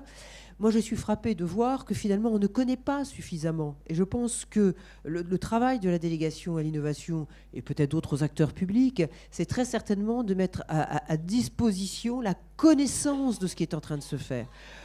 on ne parle dans ce pays sans arrêt que d'expérimentation. Mais il y a plein de choses qui ne sont plus au stade de l'expérimentation, qui sont au stade du déploiement, et qu'on ne déploie pas assez parce qu'on ne connaît pas, on ne sait pas. Et chacun réinvente un tout petit peu l'eau chaude. Moi, j'ai un tempérament plutôt feignant, donc j'aime bien aller piquer les idées des autres. Et quand je vois c'est mis en place, parce que c'est évoqué dans nos recommandations, le chatbot qui vient d'être mis en place à l'assistance publique de Paris, je trouve que Corinne Ségalen, je ne sais pas s'ils sont là, mais je la connaissais bien de ma vie d'avant. Et donc, quand j'ai vu ça, je me suis dit, mais non, d'un chien, c'est génial. Qu'est-ce qu'on est en train de faire? On est en train de regarder, on va regarder à une petite échelle de quelques établissements d'HAD en se disant, mais finalement, on peut faire la même chose. Le premier soir du retour à domicile, qui est un moment extrêmement anxiogène quand on est en sortie de l'hôpital et qu'on est revenu chez soi, encore plus quand on est dans les endroits charmants mais un peu paumés qu'Étienne a évoqués et qui sont le fin fond de la Lozère, la Haute-Marne, etc. Et de se dire qu'effectivement le système du SMS peut amener à déjà débrouiller un certain nombre de choses. Et on va voir. Est-ce que ça va marcher? J'en sais rien. On est en train de travailler avec El Medica pour se dire c'est quoi les bonnes questions, comment va être le circuit. J'espère simplement qu'au fin fond, je vois nos amis d'Orange, c'est pour ça que je taquine un peu. J'espère simplement que effectivement au fin fond, le SMS sur le portable va pouvoir passer. J'espère simplement ça, mais on verra. Mais ça va être aussi un des éléments. Et donc, ce que je voudrais, c'est qu'on puisse avoir des lieux, c'est aussi un tout petit peu, à la limite, les think tanks, et Dieu sait si on fait les uns ou les autres des conférences, des participations à des colloques, mais c'est d'entendre des choses nouvelles qui sont en train de se faire. Et on a besoin, plein de choses sont en train de se faire, dans plein de territoires, au niveau national. On attend beaucoup de la puissance publique, à juste raison, mais on ne peut pas. C'est pas elle qui doit faire. C'est pas elle qui doit normer. Moi, j'ai très peur que on ne parte dans des aspects qui soient trop normés, trop homogénéisés, etc. Non. Par contre, ce travail de collecte, ce travail de terrain et ce travail de mise en relation et cette mise à disposition de ce qui peut se faire, ça me paraît important. Merci. Un nouveau travail pour la... Oui, le chatbot, c'est... Oui, on va vous donner la parole. Le chatbot, quand vous verrez, c'est dans la recommandation. Ce qui est intéressant, c'est qu'on l'a découvert comme ça. C'est quelque chose qui a été développé en pensant au départ aux inégalités de santé. Donc, ils ont utilisé le système SMS, qui paraît-il plus simple, plus rapide, plus diffusé que le système email. Donc, au départ, ils se sont dit, et on l'a donné en exemple. Monsieur. Oui, bonjour, merci François Pesti. Donc, je suis pharmacien, expert conseil pour une prise en charge médicamenteuse mieux sécurisée, plus pertinente et plus efficiente. Et avant de poser une question très précise et courte, je voudrais dire qu'on a aussi notre 7e anniversaire, demain vendredi et samedi. C'est le colloque de Bobigny, surmédicalisation, surdiagnostic, surtraitement. Alors, on sera sans doute moins nombreux que dans cette salle, mais... Alors, votre question. Un arrêté voilà, qui est paru au journal officiel là, cette semaine m'interpelle, puisque pour l'année 2017, le fonds de financement de l'innovation pharmaceutique a explosé, puisqu'il passe de 780 millions d'euros à près de 6 milliards d'euros pour l'année 2017. Alors, j'aimerais dire que Didier Migaud, président de la Cour des comptes, que j'ai interrogé, mais je n'ai pas de réponse encore, disait le 20 septembre 2017, lors de la parution du rapport sur l'exécution des lois de financement de la sécurité sociale, la Cour ne peut qu'appeler à mettre fin aux pratiques qui affectent ainsi la sincérité de l'ONDAM. En particulier, toutes les dépenses de médicaments devraient être prises en compte dans l'objectif, alors même qu'une partie d'entre elles a été sorti par la création de ce fonds de financement de l'innovation pharmaceutique, doté par un simple jeu d'écriture comptable, sans que lui soit apporté de véritables ressources. D'accord. Avez-vous des informations peut-être? Est-ce qu'on a des informations? J'ai pas l'impression. À la délégation. Mais 5,6 milliards d'euros pour l'année 2017 qui est terminée. Hein. Merci donc beaucoup. C'est Mais je pense qu'on n'en a pas parlé tout au long de l'année, on a eu tort. Donc, est-ce qu'il y a quelqu'un qui veut réagir? Non. Non. Enfin, on note cette information qui est évidemment intéressante. Est-ce qu'il y a d'autres questions ou commentaires? Oui. Jean-Marc Coursier, Ramsay, et puis après, il y avait Laurence Contarassus qui voulait intervenir. Merci. Jean-Marc Coursier, Ramsay Général de Santé. Michel l'a un petit peu abordé. quoi qu'on dise, c'est un peu dommage, hein, quoi qu'on dise, c'est quand même les modes de financement qui régit les organisations et qui régit les pratiques. Et donc, toute innovation qui peut arriver est quand même à ce jour essentiellement vécue comme une brique qu'on rajoute sur un système où on compte les différentes briques, en l'occurrence les GHS, le paiement à l'acte, etc. Et donc,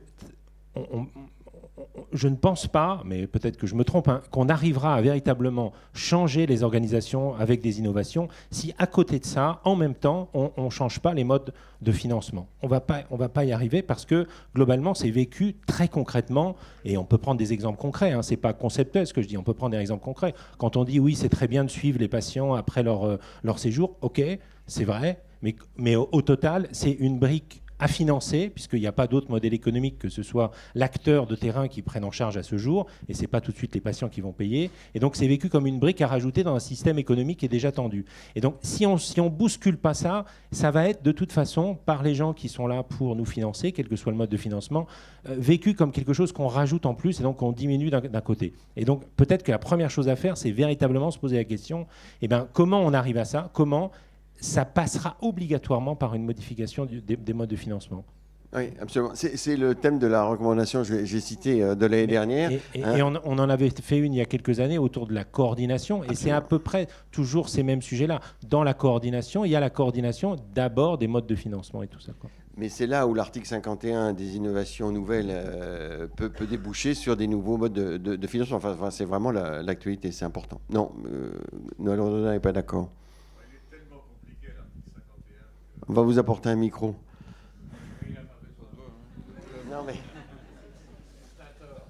Non, je ne veux pas dire de mal de l'article 51 avant qu'on ait commencé à l'appliquer, mais tous ceux qui l'ont lu peuvent en constater de quel luxe de précaution s'entoure l'octroi des dérogations. Ça va être une complexité inouïe. C'est la difficulté des expérimentations. On suivra ça. Il y avait une réunion très intéressante hier du Collège des économistes en santé. Et bon, ils ont l'air assez motivés, en tout cas, les gens qui portent. Laurence Contarazus. Oui, moi je voulais juste faire un point qui répond, à mon avis, à votre question, à la question de la prioritisation, en fait. C'est sous quel angle on doit penser. Je pense que si on revient, nous on a fait un travail, on en a parlé pendant ce think tank, sur le patient. Et si on revient sur vraiment qu'est-ce qui est important et pourquoi en fait on est tous là, c'est pour soigner le patient. Et si on revient à ce qui est important pour le patient, on va pouvoir penser parcours, on va pouvoir penser financement, on va pouvoir penser prioritisation. Et surtout, je pense qu'on va mettre tout le monde d'accord. On le voit bien, on a, même si on ne fait pas de politique, on a des gens dans la rue. Oui, et la Laura, elle pourra venir dessus. Mais ce n'est pas en clivant les médecins contre les patients, qu'on va y arriver. Donc peut-être repensons un peu plus sous l'angle patient, et je pense qu'on peut envisager des parcours de soins où on pourra prendre tout en charge. Si je reviens à l'exemple, et alors je vous invite toujours au même exemple, au 10, il y a des choses qui se font à l'étranger, ça fonctionne à l'étranger, ils pensent parcours patient, ils financent parcours patient sur ce que nous on a appelé la valeur en santé, et si ça fonctionne en Hollande, ça peut fonctionner en France. Il faut juste qu'on travaille ensemble et qu'on ose autrement, pour revenir à ce que je disais tout à l'heure. D'accord, Christian. Non, je pense que la question de Jean-Marc est déterminante. Et il suffit de voir comment sont calculés les tarifs par l'ATI, par exemple. Ils sont calculés toujours sur des bases rétrospectives. C'est-à-dire qu'on ne constate, on ne fait que... On n'anticipe jamais. On constate des coûts et après, on fixe des nouveaux tarifs. Donc la difficulté que tu fixes, que tu soulignes, elle est déterminante. Alors, comment, au fond, il faut se poser la question, comment se développent les innovations ? Et il y a quelques critères de base qui font que les innovations se développent, nonobstant les problèmes financiers. La première chose, c'est l'appropriation par les professionnels, l'adhésion des professionnels. Si on regarde le développement de l'anesthésie dans le monde, l'anesthésie a été inventée par un chirurgien dentiste, comme tout le monde sait, qui s'appelait Norton, et d'un seul coup, son innovation, c'est-à-dire qui consiste à endormir le patient, elle fait économiser des sommes considérables aux chirurgiens dentistes qui n'ont plus à payer des aides pour maintenir la personne à qui on arrachait des dents avec des tenailles. Donc, imagine un peu le topo, toi qui es médecin. Il y a un gain considérable pour les chirurgiens dentistes. Il y a un gain pour le patient parce qu'il hurle plus et la douleur est quand même sensiblement atténuée. Et puis, au final, cette innovation considérable se développe en moins de 7 ans dans l'ensemble de la planète. Si on met en perspective cette innovation, ce type de développement, on voit quoi? On voit une appropriation par les professionnels, on voit un passage très rapide à l'échelle, tout le monde s'approprie la technique et tout le monde la diffuse largement, et au final, il y a des économies pour le système, indépendamment du fait qu'au départ, il fallait sans doute investir dans des gaz médicaux. Donc on voit bien que l'investissement, c'est pas le surcoût lié à un investissement ponctuel, c'est pas un problème, dès lors que derrière, il y a des avantages économiques importants, qu'il y a un passage rapide à l'échelle et surtout qu'il y a une appropriation par les professionnels. Si on met en perspective cette innovation-là avec les travaux de Pasteur et de Lister, qui ont essayé de promouvoir le nettoyage des mains, des blocs, etc. On voit bien que là, il y a un investissement considérable, qu'un siècle et demi après les travaux de Lister et de Pasteur, Pasteur qui avait été condamné pour exercice illégal de la médecine, je vous le rappelle, parce qu'il était pharmacien. Donc, quand on voit la difficulté à générer de la prophylaxie, parce que ça illustre le cas que tu évoques. Alors, la difficulté, c'est donc pour les pouvoirs publics comme pour l'ensemble des acteurs, c'est de montrer que l'innovation, elle est intéressante pour les professionnels et qu'elle va être génératrice d'efficience. C'est ça la difficulté. Et je trouve, moi, je suis un peu d'accord avec Noël sur l'aspect lourdeur comitologique de l'article 51, mais j'aurais tendance à dire, ne jetons pas le bébé avec l'eau du bain. Il y a quand même un intérêt dans cet article. Il y a une vision de la part des pouvoirs publics qui est intéressante, puisqu'ils disent on veut bien financer à titre dérogatoire des nouveaux tarifs dès lors que ça va générer des économies. Donc ça, tu vois, c'est une réponse quand même intéressante sur le plan intellectuel, parce qu'aujourd'hui, c'est 20 millions à mettre en perspective avec les 3 milliards du FIR, donc on se dit c'est pas beaucoup, mais quand même, c'est un mode de raisonnement de l'État qui est complètement nouveau. Et moi, je trouve qu'il y a un intérêt là à suivre et à soutenir cette démarche, parce qu'elle est vraiment une démarche innovante en termes de management par l'État des innovations. Oui. De changement de mode de financement, ça commence à bouger, c'est sur l'apnée du sommeil. Donc le remboursement, depuis le début de l'année, a changé, puisque l'assurance maladie demande aux prestataires de soins à domicile, aux industriels derrière, de favoriser de l'observance et applique des tarifs dégressifs quand le patient, équipé d'un appareil de PPC à son domicile, pour l'aider à vivre tout simplement, à respirer, à éviter des maladies cardiovasculaires derrière. Quand le patient n'utilise pas plus de 4 heures par nuit son équipement, le prestataire est déremboursé progressivement. Et avant, c'était le patient qui était déremboursé, c'est ça? Non, mais justement, ça a évolué. Mais voilà non, un exemple de l'observance qui commence à piloter le remboursement. Voilà, mais c'est intéressant de voir la progression de la réflexion. Oui, Michel, et puis Étienne. Pardon. Juste dans la suite, je parlais de réflexion européenne sur le dossier du patient, et sur ce sujet-là, les Suédois ont mis en œuvre un référentiel, alias une norme, enfin au sens pas réglementaire, au sens souple, technique. On est absent de la discussion. Et le deuxième sujet qui concerne les opérateurs, toute innovation à partir du moment où elle a prouvé son intérêt, son efficacité, doit rentrer dans des conditions de financement de droit commun, que ce soit utilisable, pas avec un millefeuille de couches sédimentées où plein de monde passe à savoir si une subvention, pas une subvention. Ça rejoint les RIHN. Ça nous semble absolument essentiel. Étienne ? Juste dire, parce qu'effectivement, il y a un débat sur les finances publiques et les paiements au parcours. Ça, Jean-Marc a souligné un point clé. Après, je ne pense pas qu'il faille en attendre tant que ça, parce qu'on n'aura pas de toute manière des ressources illimitées. Il peut y avoir quand même un scénario sur le fait qu'il y ait des innovations qui marchent très bien sur le plan industriel et qui s'imposent. La question qui se pose après, c'est qui en bénéficie, pour rester dans l'esprit de la reco, parce qu'il peut y avoir une source d'inégalité à terme, c'est-à-dire des formes d'innovation qui bénéficient à des gens qui ont des assurances complémentaires qui offrent cette prestation. Et c'est ce qu'on voit d'ailleurs dans les pays libéraux, comme aux États-Unis, en fait, d'une certaine façon. Donc il va y avoir aussi ce point de vigilance, si je puis dire, à qui bénéficie tout le développement de l'innovation à nouveau, et les modes de financement qui vont être mis en place, parce que c'est vrai qu'on peut rester sur le débat public, mais il y a tout le reste du financement à côté. Absolument, c'est signalé dans la recours, je crois que c'était important. important, en effet, de le dire. Est-ce qu'il y a d'autres commentaires? Sinon, on va continuer autour d'un café, ou d'autres commentaires, d'autres questions autour à la tribune. Elisabeth, le mot de la fin.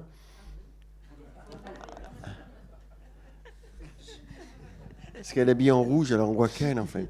Non, non, mais je crois, bon, la recommandation, le travail qui a été fait, et je pense qu'effectivement, il faut le resituer là où il est. Hein. Il y a un côté un peu académique, c'est-à-dire que nous ne sommes pas là pour mettre en action, on est là pour impulser.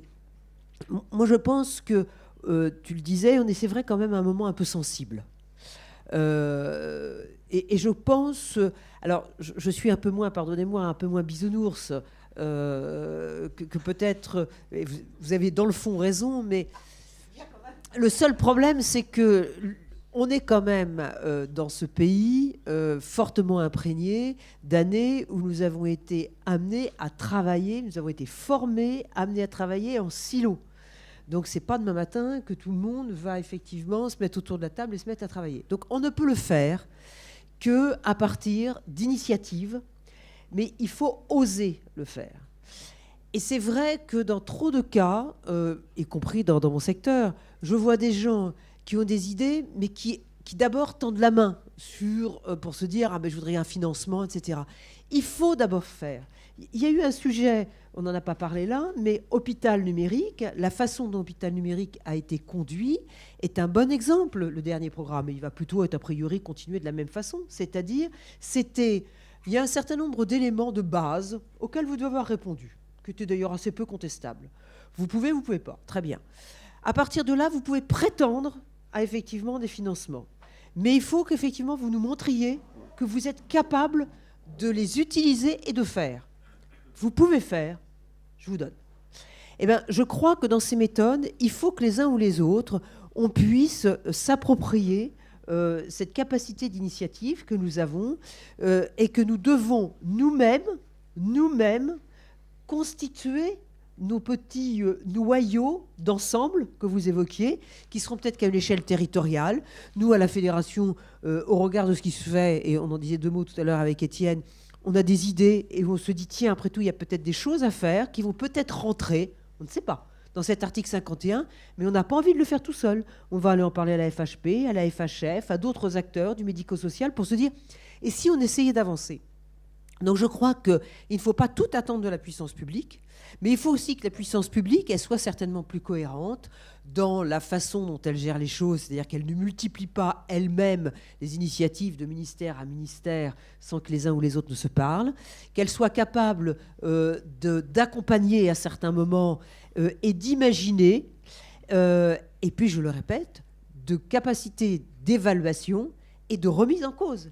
Il faut qu'on se dise qu'il y a des choses qui sont faites aujourd'hui, des exemples sont donnés, et je ne le ferai pas publiquement, parce que je ne le ferai pas avec des amis, mais il y a quelques initiatives qui existent aujourd'hui depuis quelques années, et dont je suis désolée, elles n'ont pas été probantes. Eh bien, il faudra qu'elles soient remises en cause. C'est lesquelles? Je n'ai pas entendu. Non, je ne les ai pas dites. Non, mais là, je suis dans un bon jour, et je décidais Si, on va savoir. On va savoir. Mais sous la torture, tout à l'heure, éventuellement... C'est la recommandation l'année prochaine, les expériences probantes qu'il faut arrêter. Alors, un dernier mot, donc, Étienne. Non, oui. Un dernier mot, parce qu'on est dans une tendance quand même, on parle coordination, travailler ensemble, coopération. Tu as eu la gentillesse de citer... je vais le reciter d'ailleurs. Je te remercie. En fait, c'est clair, nous on a montré dans nos travaux, et je voulais juste terminer sur cette anecdote, c'est qu'on parle de coordination, de coopération, mais on essaye d'objectiver finalement une action qui est en amont, c'est d'aller vers autrui. C'est-à-dire, est-ce qu'un PUPH va prendre son téléphone pour appeler un médecin généraliste? Est-ce que dans la relation entre un promoteur d'initiative locale, l'action publique va être en réaction? Et on a appelé ça par un mot qui n'existe pas dans la langue française, je me permets de le souligner, gersiner. Donc peut-être que l'une des grandes actions des prochaines années, c'est de gersiner ensemble dans cette idée d'aller vers autrui dans le travail. Ça sera le thème de la recommandation de peut-être l'année prochaine. Donc le patient et le système, hein, le titre est formidable, maintenant il faut le dire. Merci, peu de questions, peu de commentaires. Donc je propose de continuer autour d'un café. Et à l'année prochaine.